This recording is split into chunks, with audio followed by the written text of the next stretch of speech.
Hey gorgeous souls, and welcome back to my YouTube channel. Thank you so much for joining me for another one of my videos today. So today's video is a podcast episode with the lovely Charlie Morley. So if you're intrigued by lucid dreaming, what is lucid dreaming? How can we use lucid dreaming to manifest, to enhance our connection to self, source, the universe, our intuition, and also heal through our dreams as well, then this is the podcast episode for you. I really enjoyed speaking to Charlie because he was just such a wealth of knowledge on the power of dreaming, and Charlie has been an expert in this field for many years and is a best-selling author and teaches purely on the power of lucid dreaming. There are so many interesting facts and studies that Charlie also references in this podcast episode, so I really hope you're going to enjoy it, and it's also going to help you to learn the benefits of napping, learn the benefits of sleeping, and how we can use our sleep and our napping to give us that rejuvenating rest that we really need, or to help us to release emotional healing that needs to happen, or help us to connect to our intuition and develop our intuitive abilities. So I really hope you're going to enjoy this episode. Please let me know what your biggest takeaway and lesson from Charlie's episode is in the comments below, because I reply to them all. And of course, if you want to see any more podcast episodes from my Spiritual Queens Badass podcast, which is also available on iTunes, Spotify, and Acast, where you can see hundreds of episodes on there now, then obviously you can watch the videos here on my YouTube under my podcast playlist. So do make sure to go and check them out, because I've interviewed some incredible people over the years.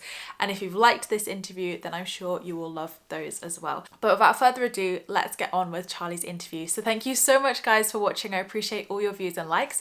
Don't forget to subscribe if you're new here, because I would love to see you again soon. Don't forget to leave me a comment in the comments box down below, because I reply to them all. And I'll see you all in my next YouTube video, which will be on Friday. Lots of love. So thank you so much, guys, for joining me for another one of my Spiritual Queens Badass podcast episodes. Today, I'm really excited to bring Charlie Morley onto the podcast. So Charlie, if you don't know, is a best-selling author and teacher of mindfulness of dream and sleep, who has over 13 years experience in the field of sleep, dreams, and mindfulness. In 2018, he was awarded a Winston Churchill Fellowship grant to research PTSD treatment in military veterans, and continues to teach people with trauma-affected sleep a set of practices called Mindfulness of Dream and Sleep. His 2021 book, Wake Up to Sleep, is a practical guide to these practices. Welcome to the show, Charlie. Thank you for having me. And thank you for reading my bio so lovely. How are you doing? Welcome. I'm good. I'm festive. I am feeling very clear. I'm, what am I, 40 hours into a 3 or 4 day juice fast. So yeah, I feel fresh. I feel ready to go. Good. Ready for the new year. How are you? I'm good, thank you. It's always that Christmas limbo period, isn't it? Of what day is it? Who am I? Yeah, I have no idea what day it is. Obviously, everyone's going to be listening to this in February, so this is going to be completely irrelevant. But here now in December, we don't know where we are. So, Charlie, I'm so excited to talk all things lucid dreaming today, because this is a topic that's been so highly requested here on the podcast. But I actually don't know loads about it. So I'm really excited to ask you these questions as well. But my first question that I love to ask every guest that comes on is, when did you spiritually awaken? What's your story? I don't think I have spiritually awoken. I think I'm at that bit, where you've stopped sleeping and dreaming and you've got one eye open. And you have a look and you're like, oh, I'll go back to sleep. I'm at that stage in my spiritual awakening. So I don't know how to answer that. But I know when I got into spiritually things, I was around 16, 17. And I started to look into Buddhism and lucid dreaming, although I'd been into lucid dreaming from a few years before that. But yeah, started to get into those things. Also started getting into drugs, psychedelics, specifically looking for kind of mind expansion, and had a near-death experience from taking too much of said drugs. And that actually led me onto the path. It's funny, it's only in retrospect that you see your kind of genesis moment.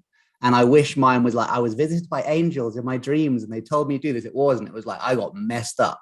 And on the back of that drugs overdose, had really bad nightmares, panic attacks during the day. And long story short, the panic attacks during the day led me to really pursue the interest in Buddhism and meditation the seed had been planted, and to use the lucid dreaming that I'd been doing already to deal with the nightmares. because I'd been lucid dreaming for a few years before that, but just using it for like sex and skateboarding, as I often say, which is actually exactly what I used to do. And a lucid dream, by the way, is a dream where you know that you're dreaming as the dream is happening. So you're in the dream, you're like, oh, wow, this is a dream. So I'm asleep in bed. This is all a projection of my own mind. I can do whatever I want. So at 16 years old, I used to do whatever I want, which is to be really good at skateboarding and have sex with loads of, hot women and this kind of stuff. I had no idea it could be used for these spiritual practices and trauma integration and stuff like that. But when the nightmares came, I had to use it for that. And after like 3 or 4 months of what I now see was classic post-traumatic stress disorder nightmares, I was able to use the lucid dreaming to stop them, to cure them like overnight. That's why I know this stuff works. And now when I offer the same practices to veterans who are coming back from Afghanistan and Iraq and having terrible nightmares, I can say with complete certainty, these practices can end your nightmares. I know that because it happened. I've seen it happen, not just with me, with many others. So that was it, basically. Around 17, I got into Buddhism and lucid dreaming and that sort of stuff. But yes, I'm yet to spiritually awaken. And I think we're always awakening, aren't we? Like, I feel like when I started asking that question, God, like 4 or 5 years ago, when I started this podcast, it was very much that was the question. Whereas now, me and every other guest who comes on is like, we've had like 3 or 4 so far. Like, they keep coming. So I love your answer. Like a false awakening. Like when you're learning to lucid dream, you often have these things called false awakening, which is like a dream within a dream. So you dream that you've woken up. And then a few seconds later, boom, you wake up for real. And you're like, whoa, what was that in between bit? And you can actually have 5 or 6 of these false awakenings. And in many ways, the Buddhist view is that what we're experiencing now is just another false awakening. We think we're awake, but actually we're still asleep to the true nature of reality. So true. I've got so much to ask you about dreams because all of this resonates massively. And I think as well, like with your journey and your kind of when you discovered spirituality, it's really interesting because I love hearing these stories just to see the complete diversity of people's, awakenings as such and what led them to find spirituality. But I think I love yours because it's very similar to mine. It's quite messy.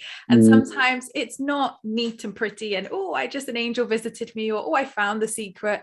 Sometimes it is in the depths of our despair. It's in the depths of the darkness as such. So I think it's almost a great example for people to hear that because they can realize that actually from the darkest, biggest experiences that you go through, from going to like the opposite end of the scale, you can then have this positive realization where you're now using lucid dreaming to help a lot of people who need it, which is great.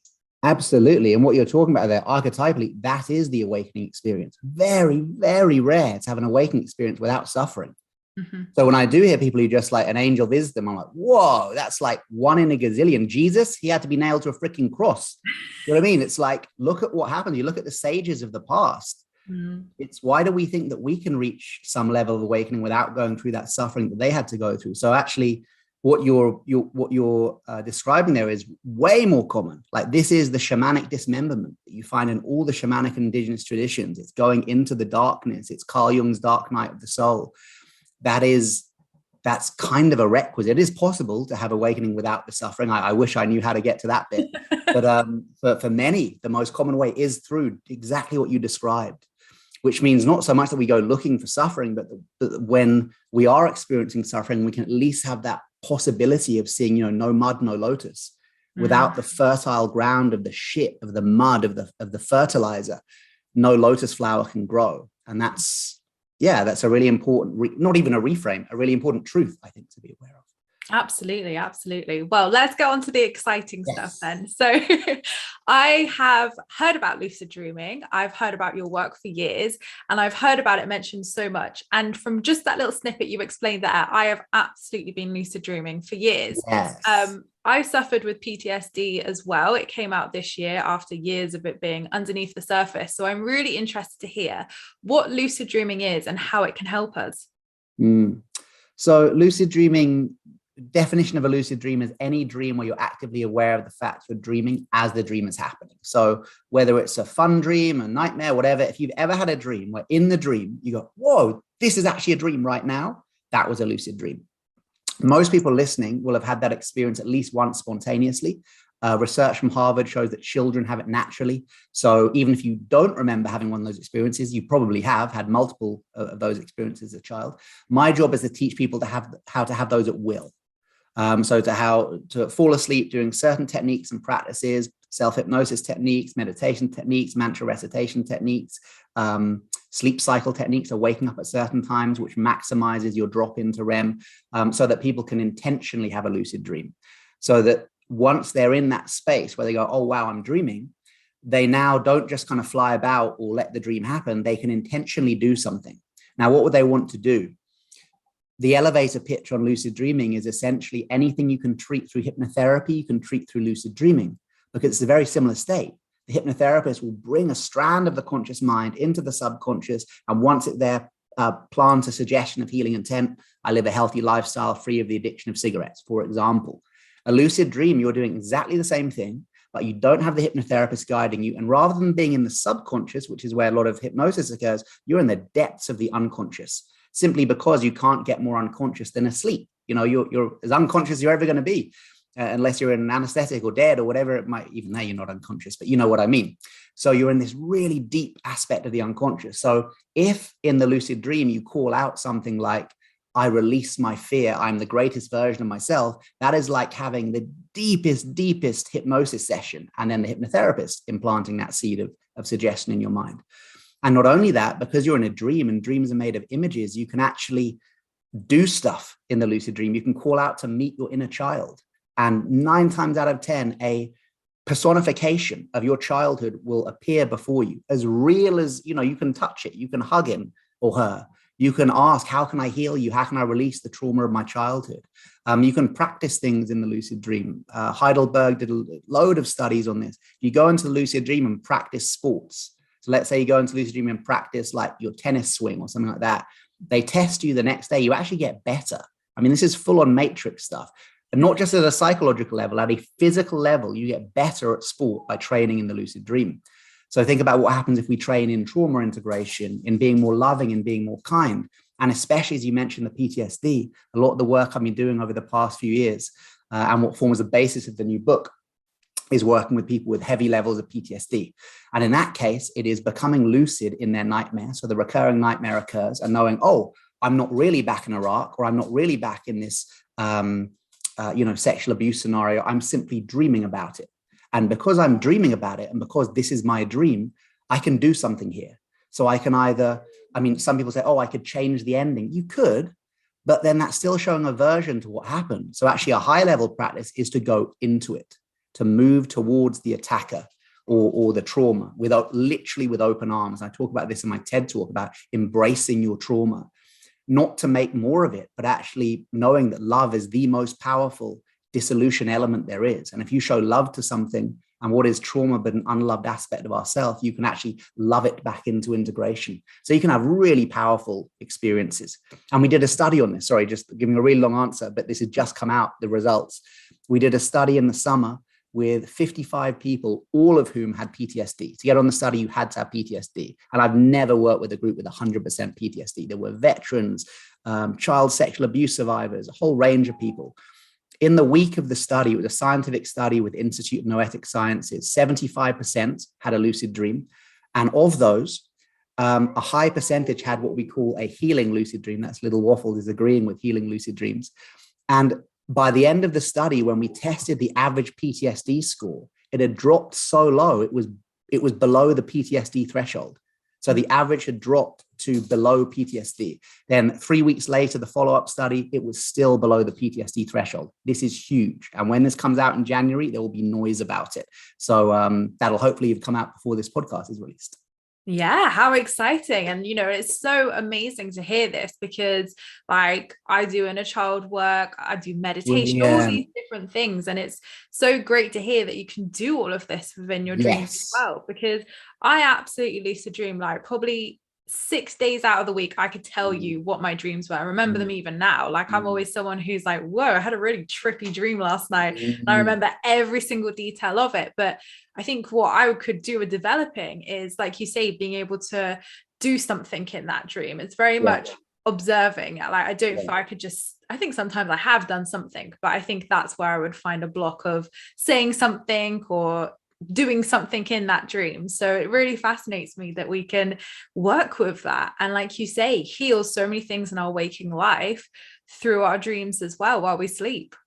Emma, if you're at that level of witnessing where you kind of know the dream's happening but aren't directly interacting, you're one fraction away from being able to do all this stuff. And all you really need is that intention to go in there that tonight, if you have that moment where you're like, oh, wow, this is a dream, rather than just going along with it. Okay, well, let me call forth my inner child. And how to do that? For me, I call for little Chuck, because that's what I was called as a kid. Maybe you've got a nickname you had as a child or something, you could call her in. And what we found, especially when people are working with childhood sexual trauma, far better than go in the lucid dream and go, sexual trauma, come to me, which you can do, and something will manifest. But I mean, whoa, you're coming face to face with something very strong. Far better meet and heal the part of you that was wounded by the childhood trauma, which is, of course, the archetype of the inner child. So we've developed these ways to create very safe mediums for people to go into this space. And yeah, I mean, go all the work you've done already, you will just flourish into lucid dreaming. I'm excited to try it. Yes, I want you to be excited to go to bed. Like, my job is to make people at like 10 o'clock or 9 o'clock in the evening be like, oh, when can I go to bed? Because I can't wait to get into the dream state. I can't wait to do all this great stuff to my mind, with my mind. So a question I have, like a personal question, is how does that affect our sleeping? Because in my mind, I'm like, well, if I'm actively doing all of that, am I going to wake up rested still? Am I going to feel like I've had a good night's sleep? So here's the cool thing. Lucid dreaming actually optimizes your sleep. So when you become lucid, the brain goes into gamma, which is the brainwave usually associated with, or at least popularized by, those monks who've done 10,000 hours meditation. About 15 years ago, they did all this research and it came out, 10,000 hours meditation changes your brain and stuff. Those guys were, those people were constantly in gamma. So no, lucid dreaming is very good for you. It's good for your brain. You know, it's good for you. However, the act of learning lucid dreaming, like waking up at certain points, writing down your dreams in the morning, doing reality checks during the day, that can be quite tiring. But like learning any form of new yoga or sport or martial arts is going to be tiring the first couple of weeks because you're not used to using those muscles. So learning to lucid dream can be a bit tiring. The lucid dream itself is refreshing for the mind and actually good for you. Love that. Amazing. So let's move on to one of my other favorite topics, napping. I'm here for this. If you're going to tell me to nap, I am here for it. So why is napping good for us? Emma, napping is so good for you. There's so much. Okay, let me just pick some studies for you. As long as your nap, and what is a nap? A nap is any short period of sleep outside of your main monophasic sleep cycle. So let's assume that most people listening to this are sleeping monophasically, which means one big chunk of sleep, 7 to 9 hours if you can. That's recommended. As long as your nap is between 20 and 90 minutes, and as long as your nap finishes 6 hours before your intended bedtime, there are no negative consequences to naps. So 10 years ago, people, if you've got insomnia, you shouldn't nap, or maybe napping isn't good for some people. The last 10 years of sleep research has completely put those myths to bed. As long as it finishes 6 hours before your intended bedtime, as long as it's less than 90 minutes long, it can only benefit you. Naps are so good for you. Learning is increased. You can learn any language up to 30% quicker if you nap in the middle of the day when you are learning that language, either side of the learning. Napping is a great way to hit that 7 to 9 hours recommended, because it actually isn't 7 to 9 hours per night. It's 7 to 9 hours sleep per 24-hour period. So if you're only hitting 5 or 6 hours, if you can get a cheeky 1 hour nap in the middle of the day, you're absolutely within that 7 threshold. The studies they did at NASA were looking at naps as short as 15 to 30 minutes, increased productivity by up to 40%, and actually increased alertness in astronauts by up to 100%. So there was like a doubling of alertness after a short nap. Napping is so good for you. 30% less likely to die of heart disease across men and women. For men, it's 60% less likely to die of heart disease for regular nappers. That means napping like 3 or 4 times a week minimum. There is no medicine currently available that can reduce a man's risk of getting heart disease by 60%. A nap can. I mean, I could go on. And there's a whole, shameless plug, but the new book, Wake Up to Sleep, has a whole chapter on this. All the studies on napping are here. If you've got any kind of friends or family members who are like, I'm not sure about napping, give them that chapter and you'll be convinced. It's so good for you. We should probably finish early and take a nap right now. Exactly. Let's just take a nap. Just pause the podcast. Just on camera. It'll be like a really boring podcast, just me and you sleeping. It's so true though. And like obviously I didn't know all the science behind it, but it absolutely makes sense. But like I'm always someone who, I don't have a nap every single day, but when I'm really feeling like I need it, absolutely my productivity afterwards is definitely raised. And also I love to nap during writing my book or just before, because it relaxes me, but then also the productivity is there as well to really sit and get involved with that book. So definitely napping is a big part of my book writing process. And even if you can't nap, for anyone listening, oh, I don't nap, what's called non-sleep deep rest, so NSDR, non-sleep deep rest. You know, you're kind of dozing. You can't quite get into full sleep, but you're just having a little lie down in the middle of the day. That's brilliant for you too. I mean, loads of studies on that as well. So anyone who thinks they can't nap, even just 20 minutes of lying down, it's a bit like charging your phone up for 20 minutes. Let's say you're low on battery and you're just plugging in for 20 minutes. You can really refresh that battery. Love it. So we touched on it a little bit there, but for anybody who's struggling to sleep, what top tips do you have for sleeping better? Yeah, so I'm not going to give people, I'm not going to patronize people with the sleep hygiene stuff they've heard before. In the new book, I've got an appendix at the back of sleep hygiene tips. So like, if you read all the way to the back of the book, you'll eventually get there. But people working with high levels of stress, and definitely with trauma, but with high levels of stress, and who hasn't got high levels of stress over the past 18 months, right? Sleep hygiene tips, it's like scratching the surface.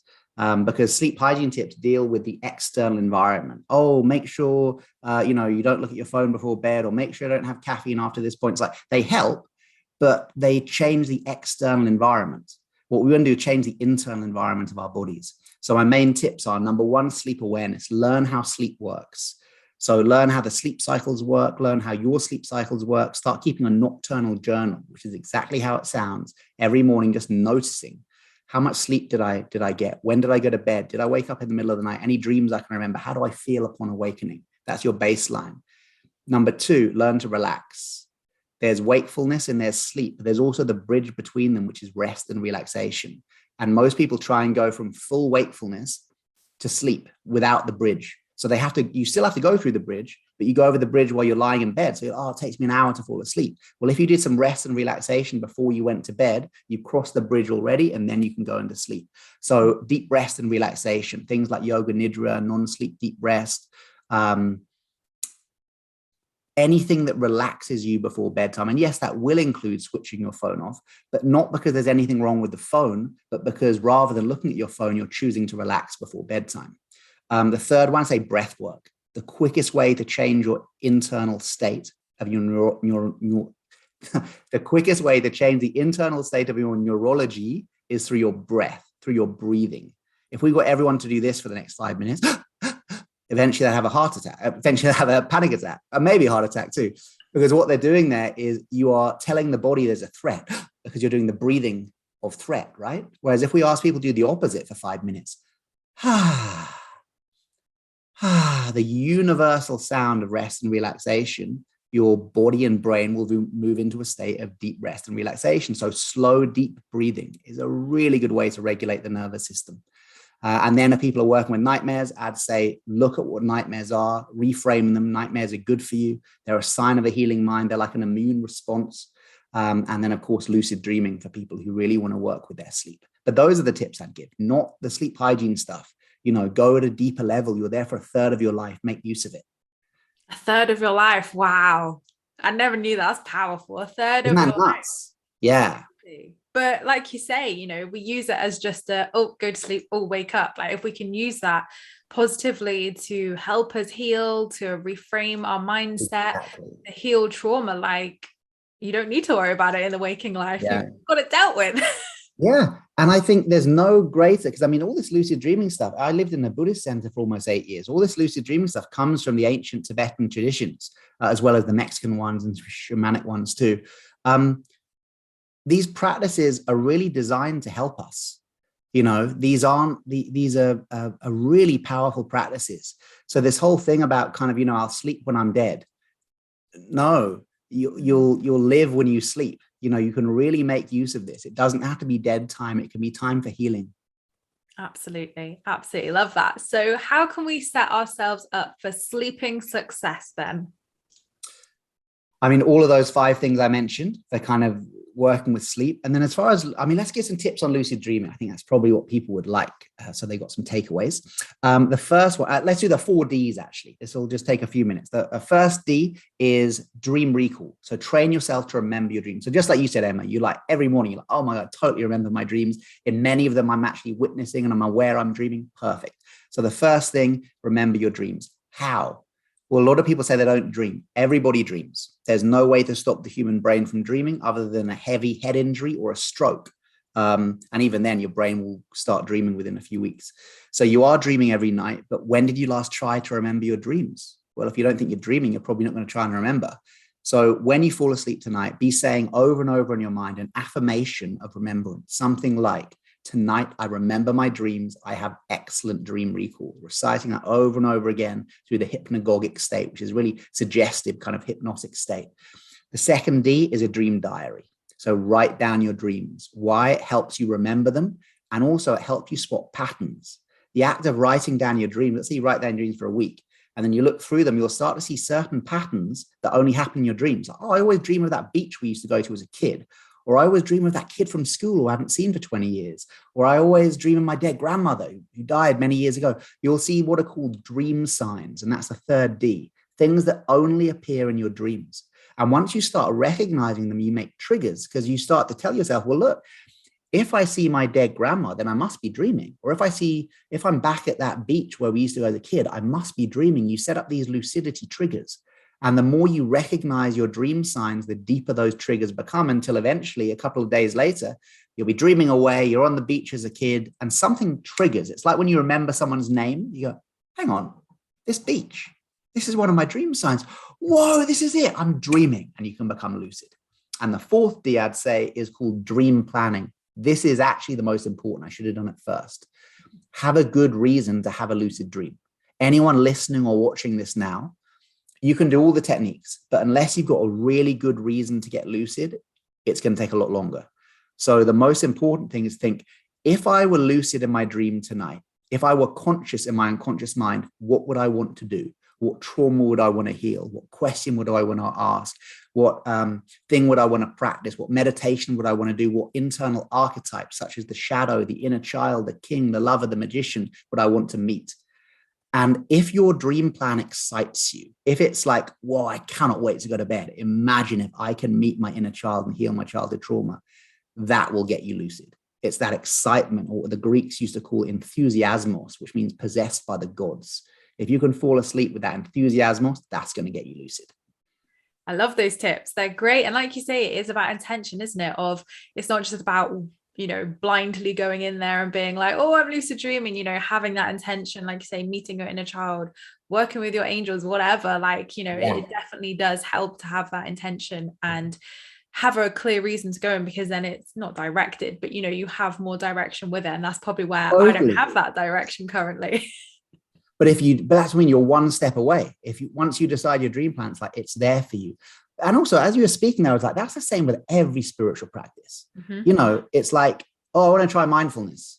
And you kind of give it a go, compared to, I want to use mindfulness to calm my anxiety, or I want to use mindfulness to help integrate my panic attacks, or I want to use mindfulness to whatever, be a better Bitcoin trade. It doesn't really matter, but it's about what is your intention. Mm-hmm. And once intention is, it kind of pulls the trigger back. It's like, boom, it gives you this power to the practice. So I think you're right. That intention goes for all spiritual practices, and definitely for lucid dreaming. I love it. So what I've noticed as well with dreaming is when I've done like a deep healing session, or when I've done some PTSD healing or whatever, I will have really weird and sometimes quite negative dreams, scary dreams. So why do we have that when we're doing healing as well? Really good, because you've got loads of stuff to process. So if you go through a big experience during the day, you are supposed to dream about it. If that experience was somehow traumatic or dealing with trauma, you are quite likely to have that night an anxiety dream or a nightmare.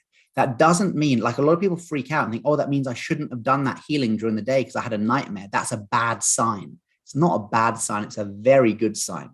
It shows that, if we think of the dreamer as, or the dream state being like a group therapy session. So the more intense you're experiencing the day, the more intense a therapy session is going to be.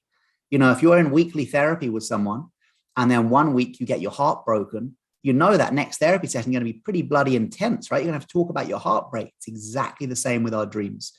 So you can really get to the state where when you have a nightmare, you're like, oh, nice. I must have really done some work yesterday because I had a really big nightmare last night. Mm-hmm. And then to take it to an extreme in the Buddhist tradition, we actually see nightmares as a really good sign because they help to purify karma. Because the experience of your dream and the experience of waking is really no different to the mind. So if you go through a kind of a scary nightmare, you're purifying karma. It's something to be really rejoiced in, not only because it shows that this psychological integration is happening, but that karma that could have played out in the waking state, played out in the dream state. So far better, you know, you break your leg in a dream than you break your leg in real life, right? But from a karmic point of view, the dissolution is still occurring. So nightmares can be embraced. It's a bitter medicine, you know. There'll never be a time where in a nightmare, like, oh, brilliant, a nightmare. You know, it's always going to be scary and uncomfortable. But in the same way as sometimes, you know, when you're having a really deep healing session, a physical healing, like a massage or something, and it hurts, but you know it's getting that knot out of the muscle. So there's something in you that kind of asks, yeah, keep going on that bit, you know, keep working that knot. And do you think or believe that we can predict through our dreams as well? Have you had any experiences? Because I definitely have, where things have happened in your dream before they've happened in reality. Yeah, dream precognition is absolutely real. How to explain it and how it works, no idea. No idea. I tried asking a Buddhist Lama this once, and I thought he didn't understand the question. So I kind of started to rephrase, he's Tibetan, he started to rephrase it. And then he looked at me. I was saying, is it because time is different? Because time stretches and maybe you're in this time continuum. He just looked at me and went, time? Like as if you think time exists. Dude, you need to drop that belief and then you can start talking about precognition. It was just like time is a complete construct. How it works, no idea. Is it real? Yes. Personal experiences, maybe less than a dozen, but you know, enough to know it's real. And, you know, 13 years of teaching people this stuff. I've seen stuff happen on retreats where people are keeping a dream diary. So I can check. I'm like, let me see that dream you wrote down 3 days ago. Oh my God, he predicted it. This is real. Anyone who doesn't believe in precognitive dreams has simply not spent enough time around people who are dreaming and enough time, you know, working with dream work. It's absolutely real. The vast majority of dreams are not precognitive, but that doesn't mean that some are. Doesn't mean that some aren't. And by keeping the dream diary, at least we open up to the possibility of catching the ones that are. You know, imagine if the whole world was keeping a dream diary the night before 9/11, when so many people reported, myself included. I had a dream about these 2 big tower blocks, which had been like gutted. And these missiles were actually flying through. 2 missiles flew into them, which is very interesting. If you think about the conspiracy theories around 9/11, who knows? But for mine, it wasn't planes, it was 2 missiles going into them. And then the next day, the Twin Towers happened. And that was one of hundreds of dreams reported. Imagine if we had a database of those that we could really kind of cross-refer them. Perhaps we could even get to the state where it's like Minority Report and we can actually save lives. If we saw in some online database that like 1,000 people around the world all had a dream that, you know, some terrorist atrocity was going to happen, who knows? Maybe that could save lives one day. Maybe that's the future. Who knows? What a world we would live in if it was, right? Yeah, kind of scary, but who knows? Possible. Exactly. Anything's possible. Well, I love all of this. This is such a fascinating conversation, Charlie. And I really hope everybody has taken such useful nuggets of wisdom as well from this, and can obviously go and do their lucid dreaming from tonight. So my last question to you, a little bit off topic, but again, it's a question I love to ask every guest as they leave, is what is one piece of life advice that you would like to leave my listeners with today? Be kind. That's it. Like, be kind to yourself, to others, to situations, the universe, to the planet. I mean, that's it, right? I think those 2 words, it's like, that's the spiritual path. Be kind. Amen. Love that. So where can we get your new book, Wake Up to Sleep, and what can we expect from it? Sure. So Wake Up to Sleep has got a couple of chapters on lucid dreaming, but it's primarily a book for people with troubled sleep. So this is like the insomnia book. And you can get it anywhere that sells books, I guess, bookshops and Amazon and Barnes and Noble and all that kind of stuff. It's on worldwide release. You can get it on audio and in ebook format. So yeah, if you want to, unless you're nailing 9 hours sleep a night, this new book has definitely got something to offer. If you're more interested in the lucid dreaming stuff, then one of my first couple of books, Dreams of Awakening or Lucid Dreaming Made Easy, that's like straight up how to lucid dream books. But yeah, the new one's got breath work, deep relaxation, sleep awareness, all those tips that I mentioned. And yeah, it's helpful. It's a helpful book. Amazing. Well, I will put links to all of Charlie's work in the description below, so you can go and find it really easy with a clickable link. But where can my lovely listeners find you, Charlie, if they want to learn more about your work? Yeah, Instagram. So Charlie Morley, Lucid Dreaming Teacher, or charliemorley.com, my website. I'm very easy to find. Someone recently said if you just type Charlie Lucid into Google, they forgot my surname, all my stuff comes up. So apparently, there you go, Charlie Lucid. I love it. Super easy. So thank you so much for coming on, Charlie. It's honestly been such a joy speaking to you today. I've taken away loads from this, so I'm sure everybody listening has done as well. Thank you so much. Oh, thank you. It's been an absolute pleasure. I hope your listeners have benefited from it. It's been really nice to chat to you. You're a brilliant interviewer. And yeah, thank you so much, Emma.